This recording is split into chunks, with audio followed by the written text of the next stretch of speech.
Okay, walk with me. In episode 58, Belle Burden, a woman who felt the anxiety, who had every piece of information that she needed, and still went against her gut instinct. Then we have episode 59, friendships, and this idea that most of the time when we're stuck in a loop, we're not actually confused. We're just waiting for some sort of permission to do the thing that we need to do. Then we go into last week's episode, episode 60, Emma Grede and why a woman who trusts herself completely somehow reads as threatening. 3 weeks, 3 completely different topics. And yet the whole time I keep thinking, is this just the same conversation over and over? And we haven't really named it yet. So today we're going to talk about it.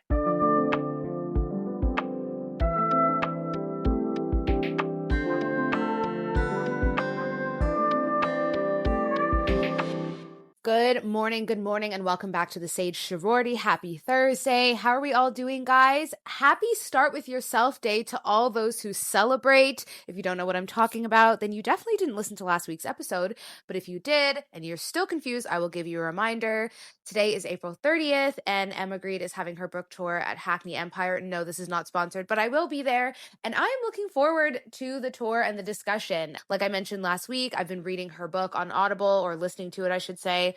Really enjoyed it. Didn't love so much the heated discourse on TikTok and Instagram since the book has been launched. But as I've gotten further and further along into the book, I actually just like it even more.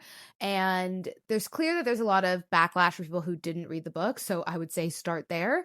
But it's really about, and I was having a conversation about this today to a friend, I think that there's a slight generational thing. I think if you worked really hard in your 20s, I think people who've done unpaid internships or worked for pennies on the dollar, let's say, and I'm not necessarily glorifying that in the sense of everyone should do that. I just think that when you have those kind of experiences and you really build your career brick by brick, there's a certain appreciation that you have for working really hard, and also a certain type of pat on the back that you will not hesitate to give yourself. And I think people who have been through that or see that in themselves align with what she has to say. I also think that as someone who does enjoy a good business book, very few are written by women, and very few of them are written with a lot of candidness and honesty, and less from a sociological point of view, but more from also like an authentic bottom line, building a business, brand, being honest, and going forth into money. Point of view. I really like that. This, as a side note, I think we don't speak enough as women about building businesses and then exiting, and our businesses not being an extension of ourselves, but doing something because we think this is a great idea and we want to sell it to somebody else. And that hasn't been part of the zeitgeist. And I do feel like it's starting to come up more and more, and I need it to come up more and more, because I think that when you ask a lot of women, what are their plans for their business? A lot of them don't have any other than just doing it. And you can do something because you love it and you want to keep with it, but give yourself that optionality. Do you want to pass it down to your children? Do you want to do this for a little bit and then go back to traditional work? Do you want to exit? I do think that we need to be thinking about that and having those conversations as women, because men are having it. And it's not really a competition, but it's a better conversation for us, and it makes us all smarter, and it makes us all more aware of the world that we inhabit. As a side note, one thing I really like about, I think her name is Susan Yara, the founder of Naturium. She said on a podcast one time that she built Naturium with the idea of exiting. And I think that that was so radical, because we just don't get enough of those conversations. Anyways, I am enjoying the book. I highly recommend you read it. I think there's something in there for everyone. But yeah, today is about the last 3 episodes and the through line for each and every one of them. And I've just been having so many conversations lately, both online and offline, about women and our thought process and how we're socialized and what we're doing great, what we can work on, how we hold each other back, etc. So I want to get into this with you guys. And hopefully this gives you something to chew on, because it's almost like we're going to class together, right? So what I think is that nobody in the discourse around any of these conversations, not Belle Burden, not Emma Grede, not the endless conversations about friendship online, I think we often focus on the outcome, right? The end result, what has happened. So for Belle, the failed marriage; for us, maybe the ended friendship, in Emma's case, being dragged online. But I don't think people are also talking about what is happening underneath all of that. And the mechanism I would say is this, is that there is a specific moment in every one of these situations where a woman already has the answer. She already knows. And instead of acting on what she knows, she goes looking for something else. Permission, consensus, a pat on the back, a reason that feels more justifiable than just, I know what I know. I trust myself. And like I always say, I've looked inward for the answer before I've gone to the outside world. And honestly, that is it. I think that is the whole thing. We have a serious reckoning with a woman who is self-assured, and it's something that bristles against a lot of us, and often in the worst way. And once you kind of see it, you can't unsee it. Not in these stories and not in your own life. We take it back to Belle Burden. She didn't necessarily miss a lot of the signs. That's a very low vibrational take. And I said that in episode 58. She felt a wave of anxiety the moment she got off the phone with the lawyer. That's not confusion and that's not naivete. That is a woman who had the answer and she overrode it. Why? For love, for the fairy tale. We talked about this, right? And then built 20 years on top of that one moment of going against herself in little micro and in some situations macro moments. The friendship version is quieter, but the mechanism is really the same. Are you still in this loop because there is something genuinely worth fighting for, or because you haven't given yourself permission to leave? And honestly, I was talking about friendships, but we could really talk about any relationship. The decision is usually already made, but what women are doing in that loop is going and looking for something external to ratify what they internally already know. So many of us already no, women's intuition is one of the most powerful substance on this planet, and we have been socialized to go against it. And then you get to Emma, who does literally the exact opposite. She trusts herself. She knows herself so completely and so out loud that it reads as aggression to women. It bristles. It's arrogant. It's not disclaiming for my situation and your situation and this, that, and the third. She is holding up essentially a mirror to those who are still waiting for the room to agree before they commit to their own opinion.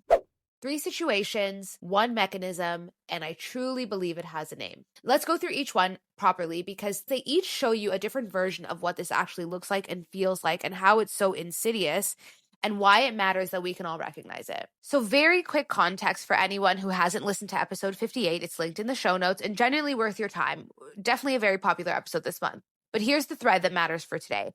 Belle Burden is an immigration attorney. She is not an uninformed country bumpkin. She had a family lawyer on the phone telling her explicitly, this is not a good idea.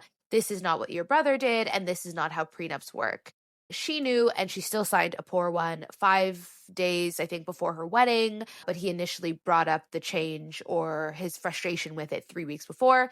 And she says in the book, she was worried that it would derail everything. That fear and the fear that it would derail her relationship and the publicity of it all, and that her new husband-to-be was now becoming her family, that was more important than trusting herself and trusting her own knowledge, right? And this is the part that doesn't get said enough.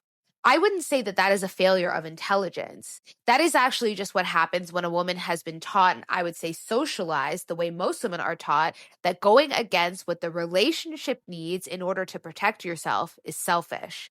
That your intuition is an inconvenient data point, to be honest, rather than information worth acting on.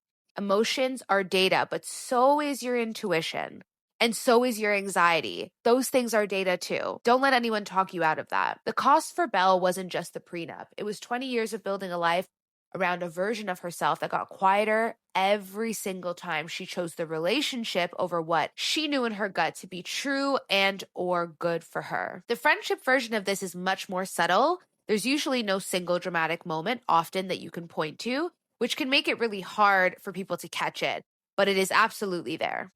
Here's something worth sitting with from episode 59. When a woman ends a relationship, a lot of healing and a lot of processing, she's already done it. It happens before the ending, not after. And the same is true for friendships. So the question that actually matters isn't, is this friendship worth saving? The question is, are you still in this loop because there is something genuinely worth fighting for? Or because you haven't given yourself permission to leave? Because there's a version of the loop that is real generosity.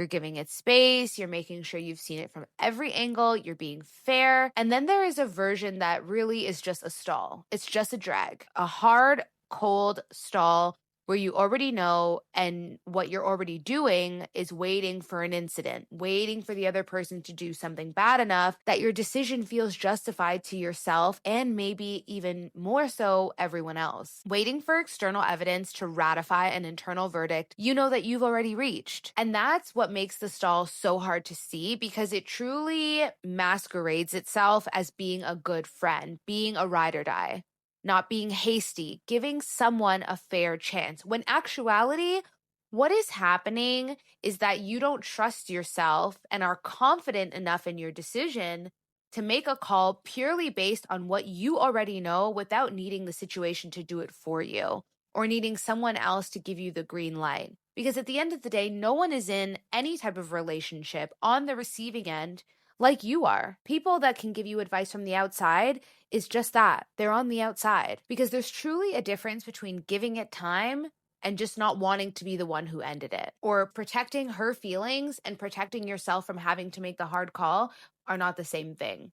Sorry. And if Belle shows us what it costs to override your own knowing, your own intuition in a marriage, and the friendship stall shows us what it looks like in your closest relationships, what Emma does is the clearest possible image of what it looks like when a woman refuses to do either. And that, I think, is part of the reason why Emma Grede, her book, and what she's publicly come out with over the last few weeks specifically has people so uncomfortable. Obviously, I made the argument in last week's episode around what I called the disclaimer economy, the demand that every woman has to pre-account for every objection, every demographic, every possible pushback before anyone will engage with her actual idea. And here's the layer that didn't get named explicitly in that episode. And it's the reason Emma gets the reaction she gets isn't really about her 3-hour mom thing, and it isn't really about working from home. It's that she has collapsed the gap between knowing and doing almost entirely. She decides. She knows her non-negotiables. She's built her life around them. She does not leave the decision open to renegotiation based on what the internet or any type of external source thinks. She gets her own lawyers inside a marriage that she loves and is happy with. She's home by 5:30 because she decides that's what she wants. She doesn't read her children's school's email because she's decided she doesn't want to be that kind of mother and she doesn't think it's fruitful. She tells her now husband when they were dating that she doesn't go back in lifestyle, and she means it. The disclaimer economy, she decides what she wants and then the decision is done. I said it last week. The disclaimer economy truly trains women to think that clarity is a hostile act. But here's an extension of that. Clarity only feels hostile when it exposes, by contrast, everyone who is still waiting, still polling, still outsourcing, still undecided, and a woman who doesn't trust herself or isn't trusting herself in that moment. A woman who trusts herself completely is not just living her own life. She is an implicit challenge, a direct challenge to every woman around her who hasn't given herself the same permission yet. And this is true.